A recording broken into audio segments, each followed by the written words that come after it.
This is part 2 of the Rewind series on what was originally episode 110 of the podcast, the murder of Sharnelle Hough and Marna Engelbrecht.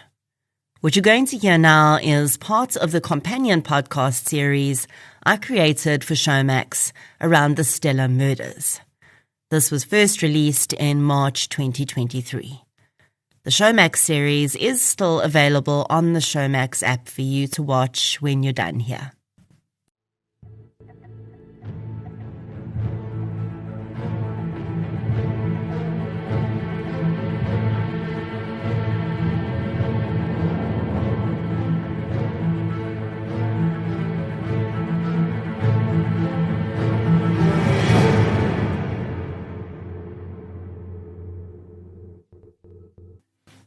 On Saturday, the 26th of May 2018 at approximately 2 a.m., the town of Stella in the northwest was changed forever. In a moment of violence, 2 young girls lost their lives. Their youth, hopes, dreams and futures smothered and snatched away. In the wake of their murders, one small town and countless families had to come to terms with the unbearable truth. The killer was one of them. Evil did not visit Stella from the unkind outside world that night. Those cruel hands were homegrown. And the murders of Sharnelle Hough and Marna Engelbrecht would become a spectre that haunts countless lives.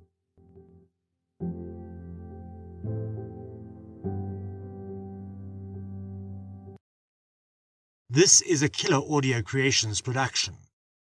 This podcast may contain graphic information related to the crimes committed by the perpetrators. Sensitive listeners should take this into consideration. The views expressed in this podcast are not necessarily the views of Killer Audio Creations, Showmax, or their partners.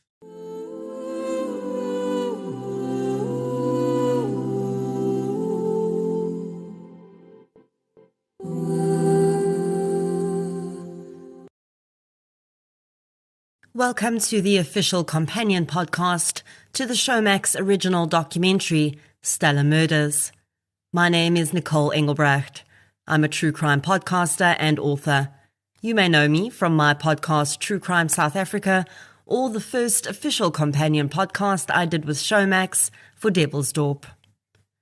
The Devil's Dorp documentary and podcast were both very popular, and although I suspected this while I was working on that project, I now know that the reason my style of podcasting gels so well with these documentaries is because of the victim focus. If you've watched Stella Murders, you'll know that there is no sensationalist promoting of violence or murder in there. It's an ode to the 2 young women who lost their lives. When the perpetrator is discussed, it's in the context of understanding. That is the nature of what Showmax, David Enright, and his team do in the true crime genre. And it's the reason I always feel privileged to work with them on these projects. As was the trend in the documentary, you will not get any salacious, unsubstantiated theories or grandstanding here. What you will get is a deeper exploration of all of the aspects of this crime. We'll talk about why and how this crime so deeply impacted the people of a small town called Stella, abusive relationships in the context of teenagers, as well as child-on-parent abuse. And we'll see if we can answer some of the unanswered questions. This podcast series will not be a blow-by-blow account of the case and what happened. That's not the purpose. Rather, it's a roving microscope on important issues, keeping in mind that everyone looks through that microscope with a different eye, an alternate perspective. And that's okay too. You don't have to agree with everything that's said here. But I think Sharnelle and Marna deserve for their murders to serve some small, greater purpose. And perhaps education can be that purpose. If you haven't watched the Stella Murders documentary on Showmax, you need to do that first, and then come back here. I'm not going anywhere, I promise. With that said, let's get into episode 1 of the Stella Murders official companion podcast. Meet Stella.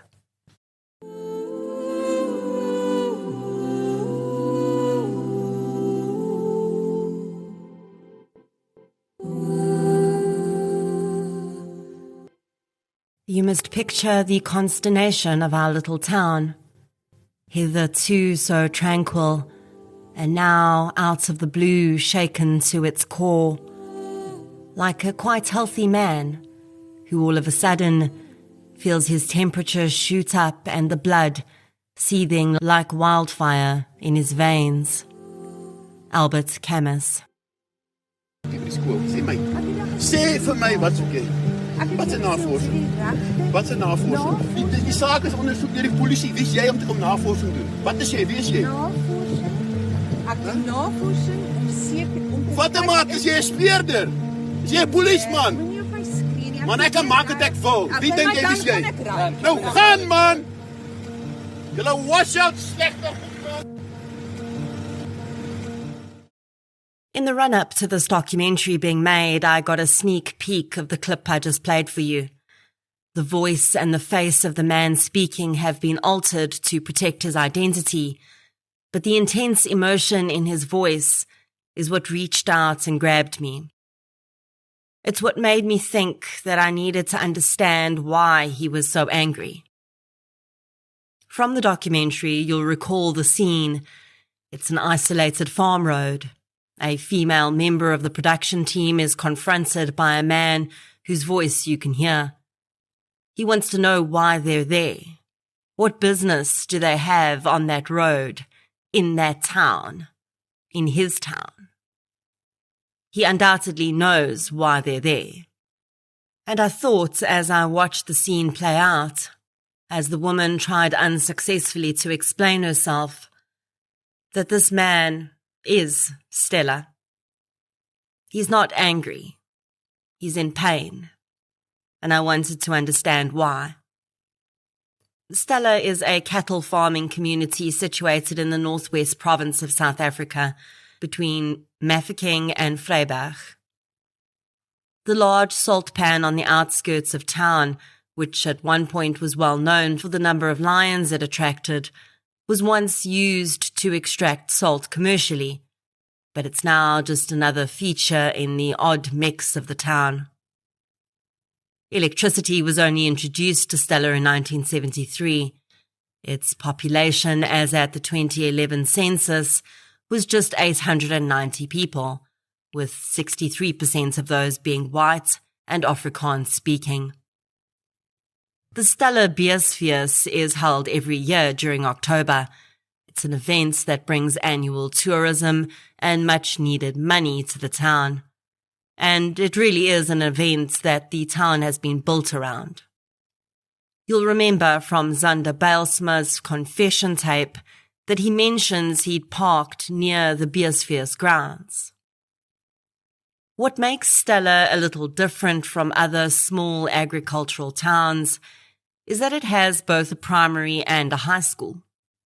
Now, you may not think that's a huge deal, but for rural communities, it is, because very often rural families are forced to send their children to boarding schools because there aren't schools close enough to their homes. And Stella has become a boarding school town.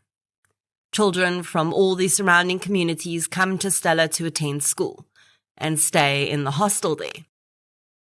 And they become as much a part of the town's community as the children whose families live there.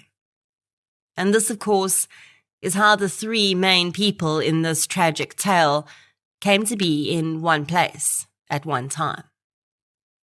Sharnelle Hough lived in the hostel at Stella High School during the week.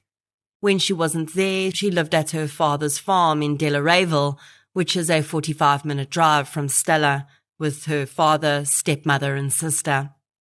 Her mother lived at a vacation resort in Costa and also worked there. Costa is about 250 kilometers from Stella. Sharnelle would visit her mom occasionally on weekends and often during school holidays.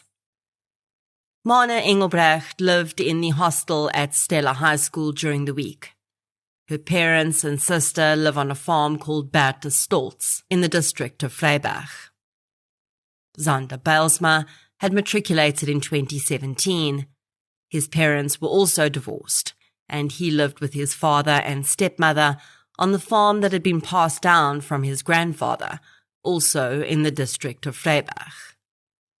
The intention was that the farm would be handed down to Zander when he was ready, so he was working at the farm with his father after he left school, but he still spent a significant amount of time in Stella. And it would be Stella High School, and ultimately the hostel there, that would become the nexus point for Zander and Sharnelle's relationship, Sharnelle and Marna's friendship, and the crime that would follow, which would destroy all three lives. There's something I've noticed about crimes that occur in small towns, especially ones like this, that become immensely publicized. I noticed it with the Krugersdorp cult killings case too. The small town in which the case occurs almost becomes a character in the case. It happened with Krugersdorp, and it happened with Stella.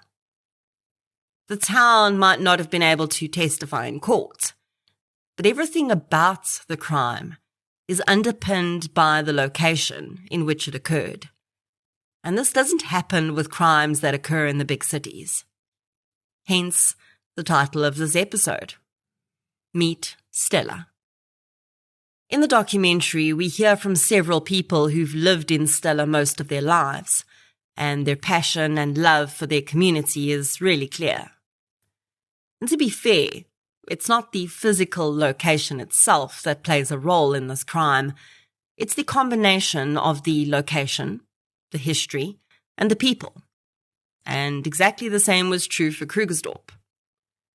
While a crime of this nature could occur anywhere, there are clear aspects of where it's occurred that impacted the before, during, and especially the aftermath of the murders of Sharnelle Hough and Marna Engelbrecht. I wondered how, if at all, the town of Stella played a role in the investigation and reporting around this case. Did those involved come up against the level of emotion displayed in that voice clip regularly, or was it just a once-off? We met private investigator Chris Saunders in the documentary. Something that struck me about this case was how quickly a PI was involved and how much access he had to the scene and the suspect, seemingly without question. And I don't say that because I think it's a negative thing. I say that because, in my experience, with the more than 100 other cases I've researched, PIs are hardly ever brought in at this early stage. I discussed this with Chris too, but we'll get to that a bit later. First, I wanted to know whether Chris had different experiences with cases in small towns compared to big cities. Chris was most comfortable answering in Afrikaans, and as subtitles aren't possible in audio-only formats, I'll give English-speaking listeners a summary of what he says after each clip. Chris is an experienced investigator. He's handled cases in both small towns and big cities. So I asked whether he felt it was different to investigate cases when they happen in a small town compared to when they happen in a big city. And is the way he investigates any different? Does he find that people in a small town are less likely to share information? Nee, ek sal nie sê dis verskillend om in 'n plattelandse dorp 'n ondersoek te doen as in 'n groot stad nie. My ondersoekmetodes bly maar dieselfde. Jy kyk na die toneel, jy soek leidrade. So, daar's nie veel verskil vir my nie. Ja, die mense is nie geneig in 'n plattelandse dorp, 'n klein dorpie, om betrokke te raak. Hulle wil nie sommer betrokke raak en of in die hof gaan staan nie. Dis maar my siening oor 'n plattelandse dorpie. Chris says no, he doesn't experience a difference in the cases themselves, and he doesn't investigate any differently. But he does agree that people in small towns are far less likely to want to contribute information to an investigation because they know they'll likely end up having to testify in court. Of the people I spoke with for this podcast, Chris was the first to get involved in the case. But as is naturally the case, the investigators were quickly followed by the media. You'll likely remember Mariska Kutzer from the Devilsdorp documentary. She's a journalist and author, and when covering the Krugersdorp cult murders, she found herself drawn personally into that case when she developed a close relationship with one of the accused, LaRue Steyn. That relationship has since ended, and the fallout of it, professionally and personally, has been extremely difficult for Mariska. But it's had one unexpected benefit. She's developed a far deeper understanding than most journalists of the difficulties that offenders' families face.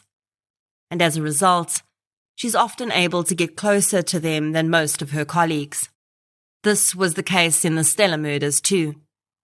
Mariska was able to connect with Zanda's mother, Mersha, and the woman shared quite significantly with her about her son and his crime. Before I get into that with Mariska, though, I wanted to know what her experience of Stella was. How did she feel it was different, if at all, from running down a story in a big city? The Stella case is really a very interesting case and a case near to my heart, because I remember when the story broke and our editors actually let us know that, there has been this bizarre incident. Initially, we thought it was a suicide, a double suicide. But our editors basically told us, guys, pack your bags.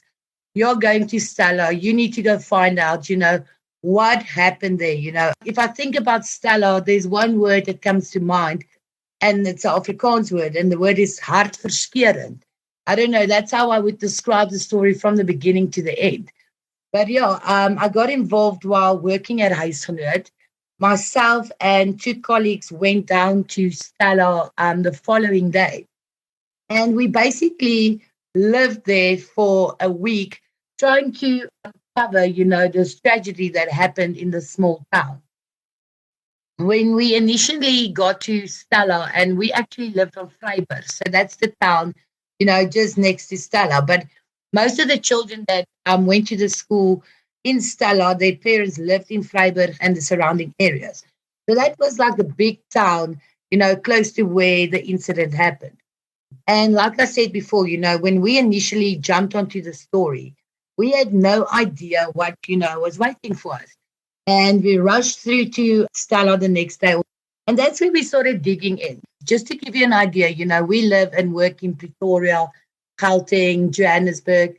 But when you get to a small town, I felt like the media was something foreign to them, And while we were there, it really felt like, we felt like the aliens looking in, because I think these people in this town also at that point were so shocked about what happened.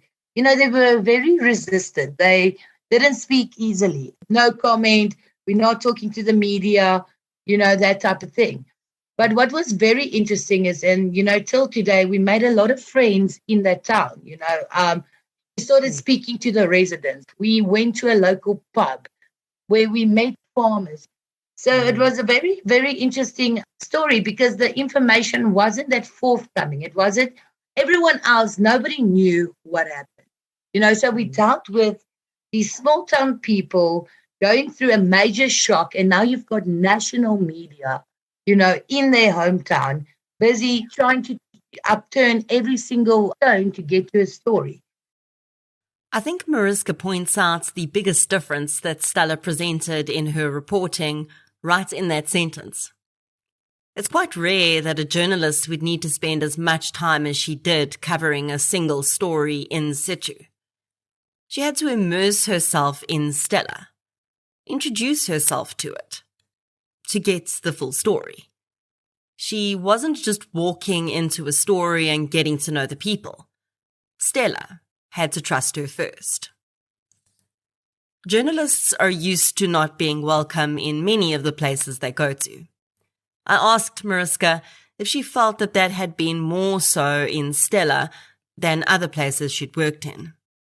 The one thing that I've definitely realized is that people from small towns, small communities, it's like they are unable to deal with something this big. It's like they shy away. It's like they close off.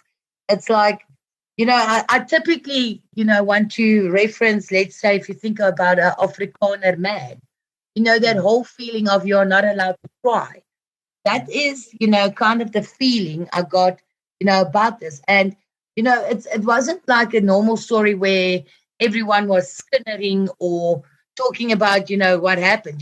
I feel like the whole town basically decided that, when Zander handed himself over, everyone was kind of, they accepted, it to be true, and they didn't even question it, So I feel, and even afterwards, it's like they don't want to talk about what happened. They want to try and bury it or carry on. Yeah.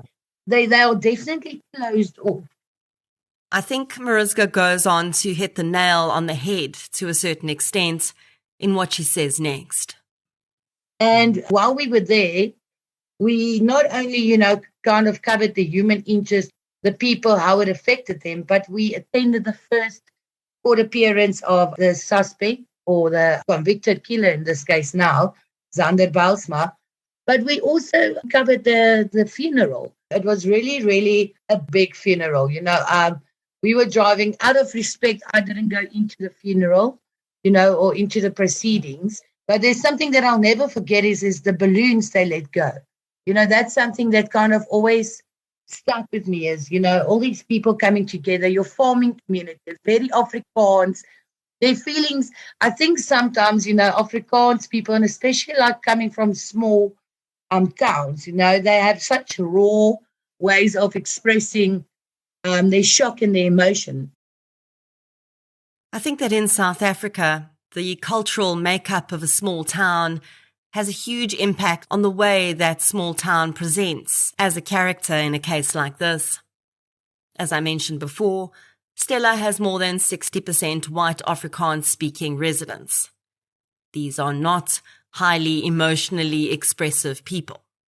And perhaps that really adds to the desperately protective sense that we get from Stella. I spoke with Elmarie Claessens, who you met in the documentary too. Elmarie is an experienced psychologist and provided some really interesting insights into the various aspects of this case. I wanted to get her professional perspective on exactly how the small town location may have impacted the psychology of this case and the aftermath. In smaller communities, people often have closer relationships with one another because there are less people and they are interdependent. So when tragedy occurs, this may lead to a greater sense of shared grief and even a desire to support one another more. That is in contrast, in a larger community, people may be more isolated from each other, making it harder to find support during difficult times. So smaller communities also often have a common identity or share common identity and a sense of belonging. And this can lead to a heightened sense of collective trauma and a shared experience of grief. And that makes it special in a small community. So we look at a greater sense of shared grief, and a greater experience and collective trauma around it. That on the one hand. On the other hand, I think it's also interesting in small communities that rumors and misinformation can spread very quickly in the aftermath of a tragedy. And this can lead to heightened anxiety and stress among community members. Smaller communities also usually have fewer resources available to support people during tragedy. I'm talking about mental health professionals, or less access to crisis support hotlines, etc. So this makes up a bit of the experience after tragedy in a small community.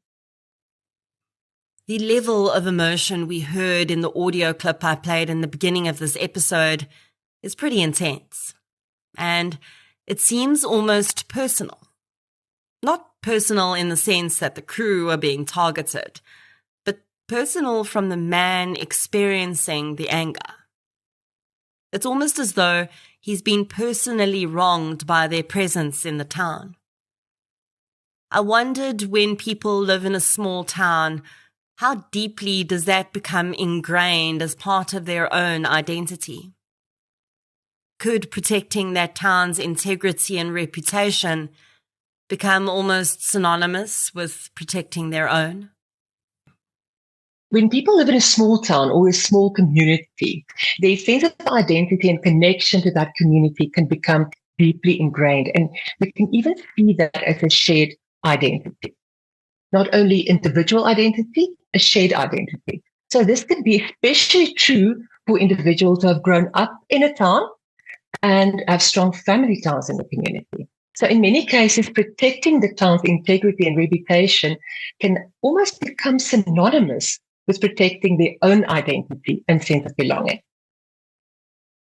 I got the distinct feeling when I was listening to the level of anger in that man's voice, and then more so as I delved deeper into the dynamics of this small town, that it's this type of anger, when it's an expression of deep pain and a perceived slight of shared identity, that could very easily bubble over into mob justice acts. We heard Mariska Kutzer talk about how the people of Stella very quickly accepted that police had arrested the correct suspect and that the terror was contained. But when that doesn't happen, the deep fear of the unknown threat can manifest in many different and detrimental ways. When we talk about a shared identity and interdependence in conservative or small communities, people may even protect that identity. So it's us against the world, this little reality that is our whole reality against the world, and can even try to protect this community from outside influences. We talk about outside influences from the big bad city, even to see the outside city as a bad place and this community that we live in as wholesome and better. So when we look at that, we must remember that social norms and values are often tightly knit in small communities, and individuals will feel a sense of responsibility towards maintaining the social order. And also, when we think about a small community where there can also be ownership of land, then that might even contribute more to this responsibility towards not only maintaining social order, but also feeling that I am an owner here, because you are. So when a person commits a crime or an offense in such a community, it can be seen as a personal affront to the community, and people may even feel to take matters into their own hands. That on the one hand.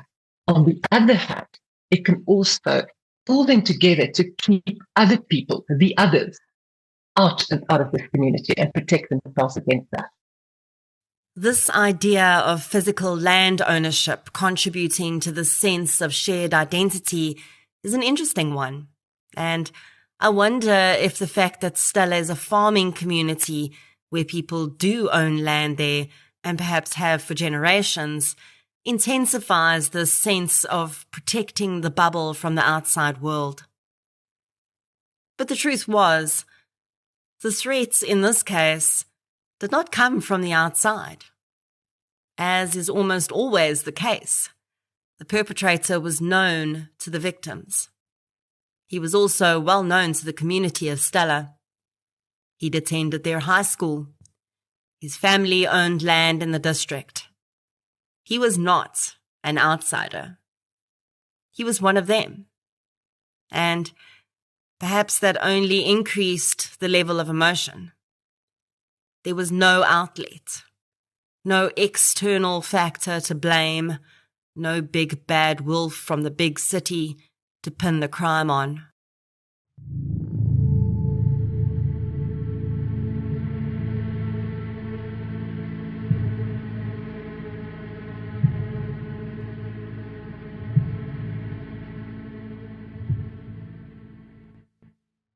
At 6 a.m. on the 26th of May 2018, hostel mother Christelle Jooste woke, pulled on a jacket, and went to wake Sharnelle Hough and Marna Engelbrecht.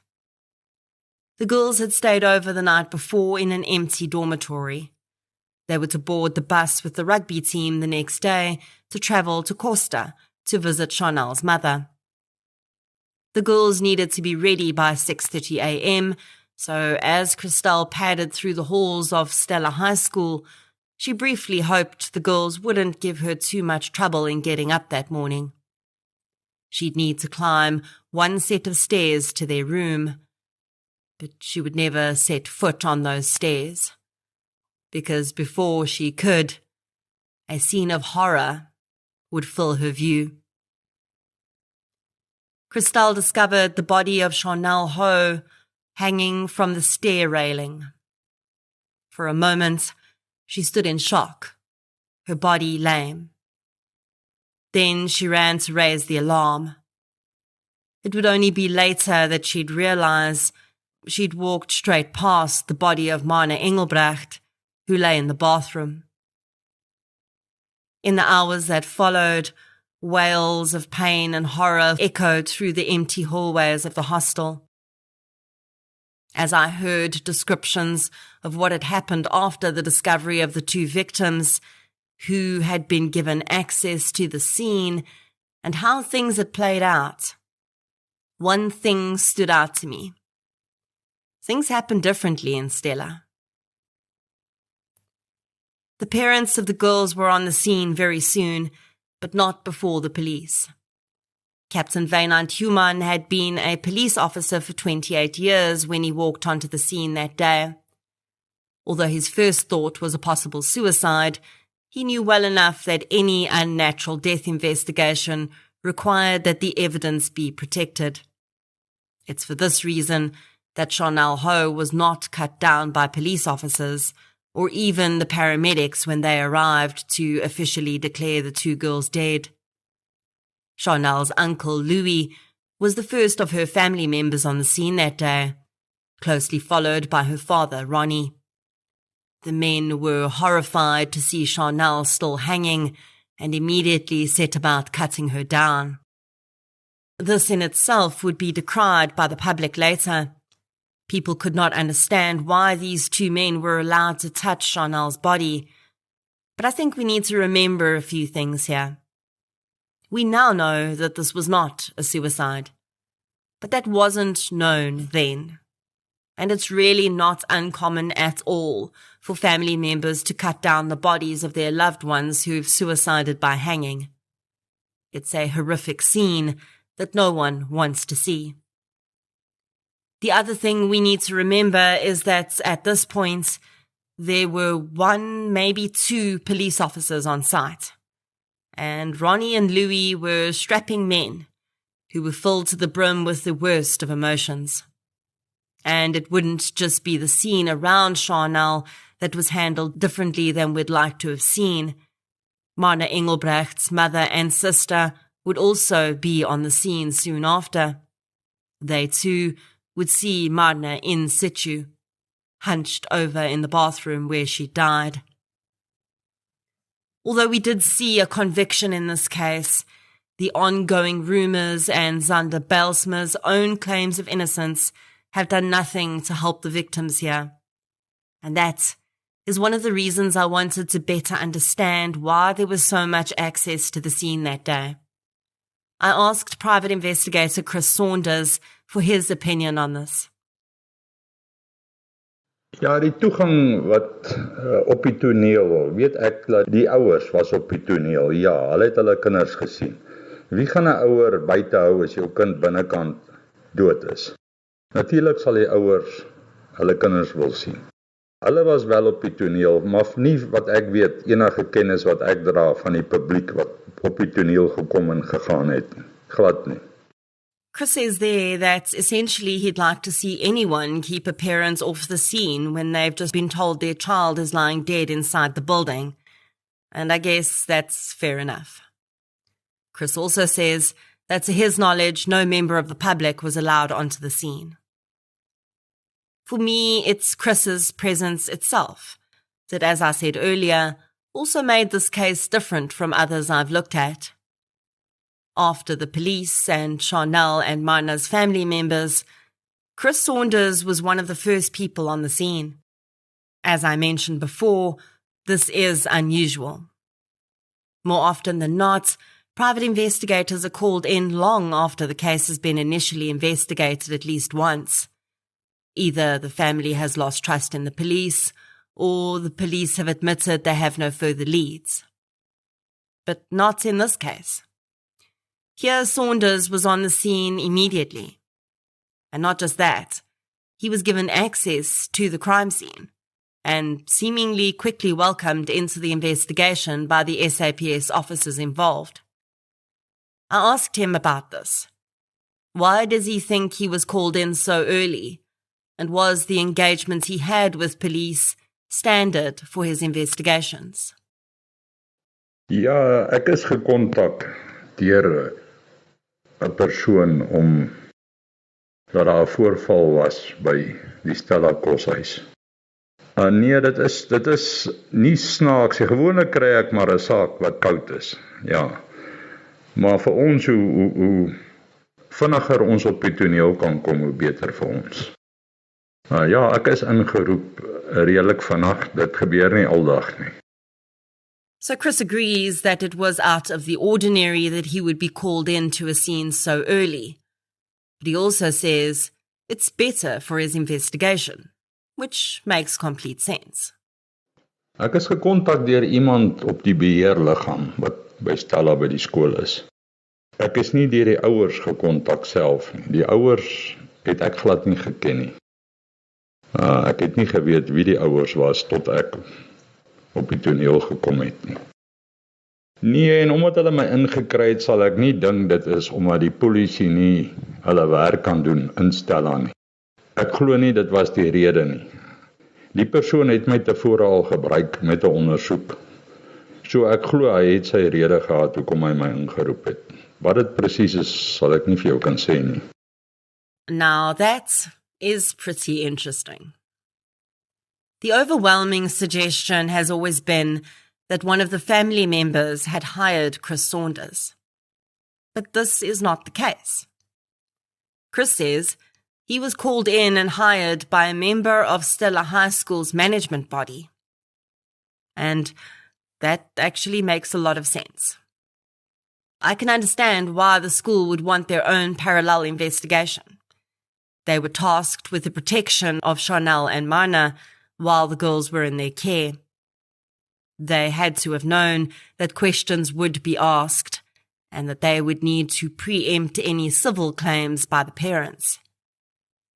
And having this information also puts something else to rest. The school would have had no agenda behind who was responsible for these murders. They would have had to have admitted they'd left the security gate open at the girls' request that night, regardless of who'd committed the crime, even if it had been someone living on the school premises at the time. The identity of the perpetrator would have made no difference to the school. And really, whether it was a suicide or a murder would also have been neither here nor there in terms of the school's level of culpability. Here's what Chris had to say about the cooperation level of the police with him in this case. Ja, ek het goeie samewerking van die polisie in Stella gekry. Maar wat die publiek moet besef is dit, ons privaat spelers werk saam met die polisie. Ons werk nie teen die polisie nie. Gewoonlik werk ons saam met die ondersoekbeampte hand aan hand. Dis nie dat ek my gang en die polisie gaan hulle gang nie. Ons doen ons ondersoek en ons sit om 'n tafel en ons kyk wat ons bymekaar gekry het. Dis gewoonlik dit. Ek werk met redelik baie sake en redelik baie ondersoekbeamptes op die verskillende sake. So en ek kry altyd goeie samewerking van die polisie. Chris says that he did get very good cooperation from the police, and that is almost always his experience on cases he works. We know that the SAPS is very under-resourced, so it would make sense that they would be grateful for any help that they can get from a qualified and professional investigator. And really, it can't hurt to have an extra set of eyes and ears. What does interest me, though, is the significant role that Chris played in this case, in terms of securing the suspect and delivering him to the police station. There is no doubt that Zander Bijlsma was a suspect from very early on in this case. In fact, we would hear, and we'll discuss this more in episode 2, that Zander had made threats toward Marna, and he'd been physically threatening toward Sharnelle before their murders. Zander Bijlsma was not on the scene after the discovery of the victims that day, but his name was on the lips of the people there almost immediately. While the crowd gathered outside the hostel, Zander Bijlsma was on his father's farm.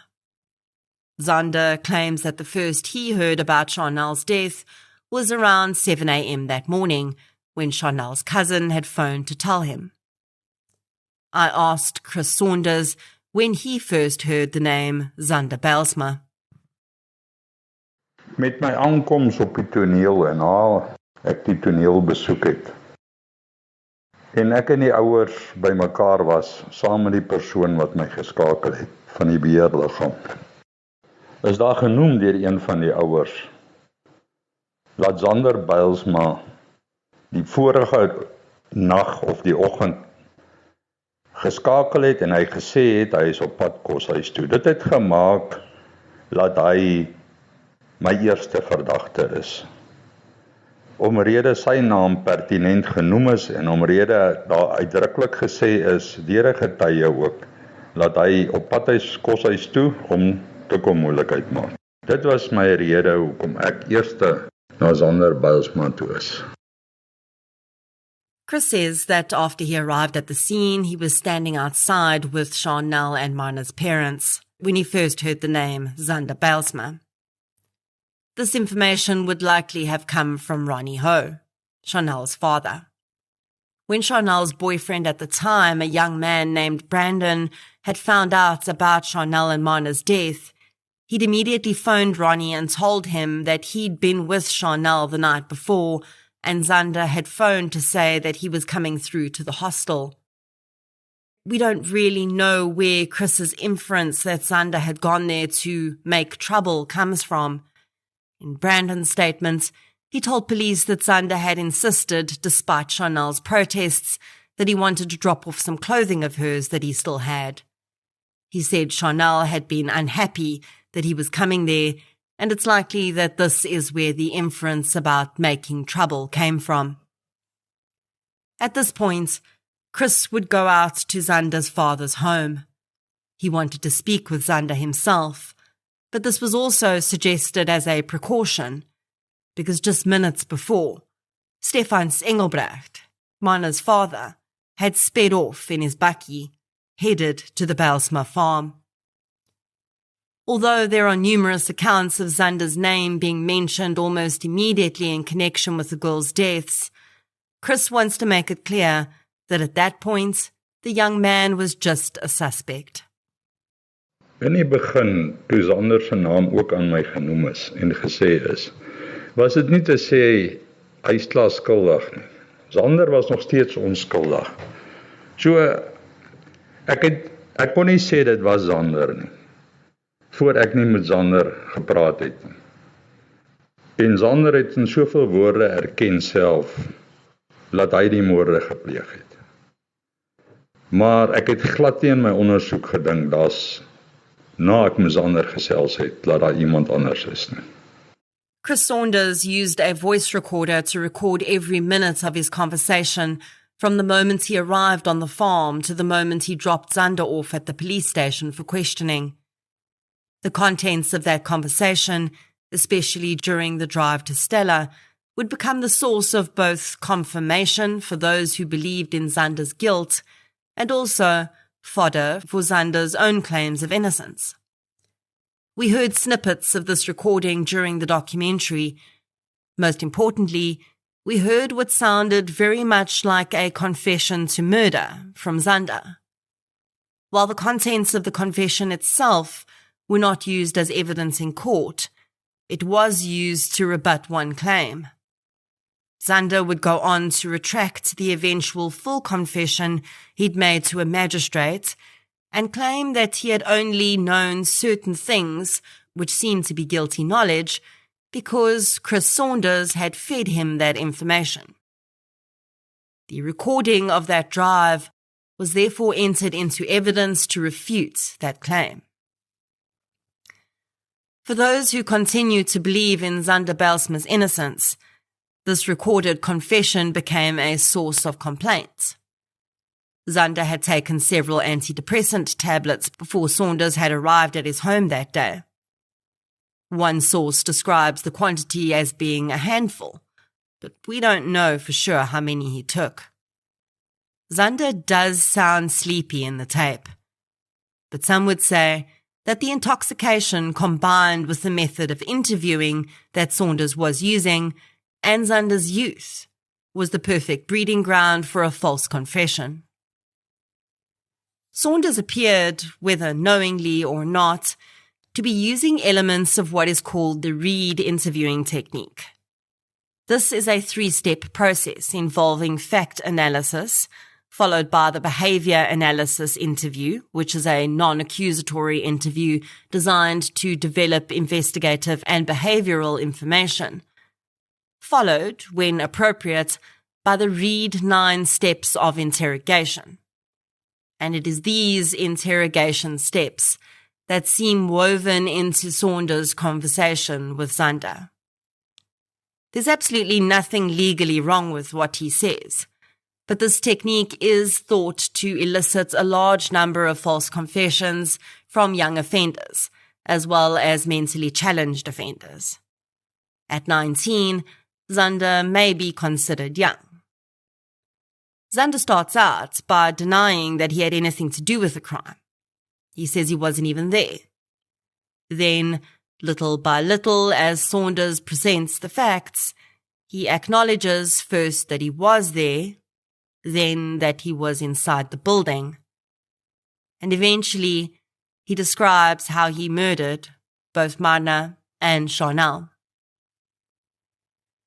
And as much as there might be people querying how fair the recorded confession was, the fact is, it wasn't used to convict Zander Bylsma. He went on to confess to police and a magistrate. Elements of that confession, such as the way in which Sharnelle was killed, could not have been fed to Zander by Saunders because the information was only gleaned in the autopsies, which had not even been done when Zander confessed. Unfortunately, Zander did himself no favors during this time. He lied on several occasions and was caught out in those lies. His first defense attorney, who I've spoken with, would drop Zander as a client when he discovered that he'd lied about Saunders having been present at his police confession.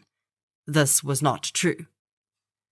Zander was also found to have been trying to plan an escape from custody. We'll discuss this more in the next episode. The case against Zander Bylsma was built predominantly on circumstantial evidence, and a mountain of it. And one of the biggest sticking points for many was that there was no physical evidence tying Zander to the scene.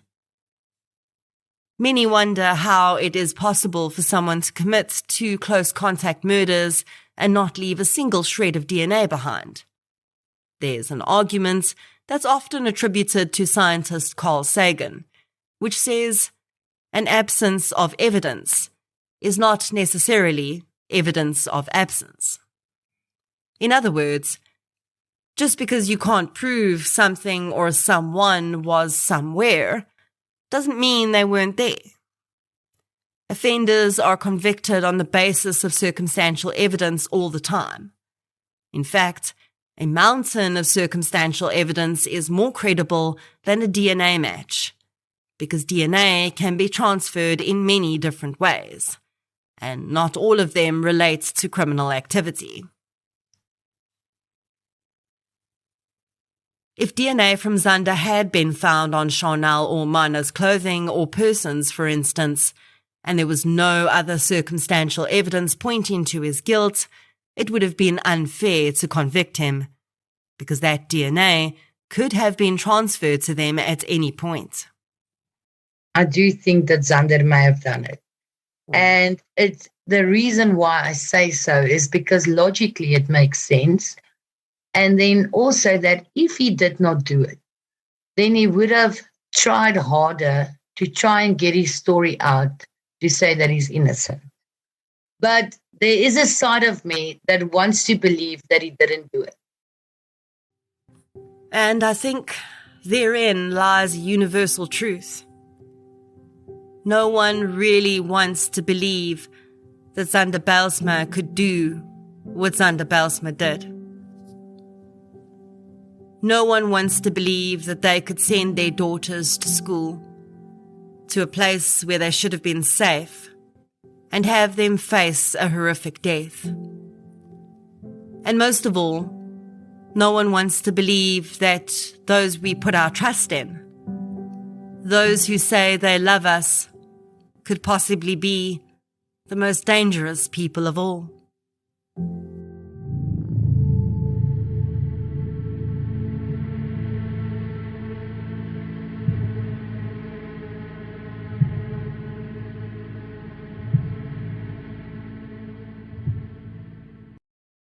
That was part 2 of the Rewind series on the original episode number 110, the murder of Sharnelle Hough and Marna Engelbrecht.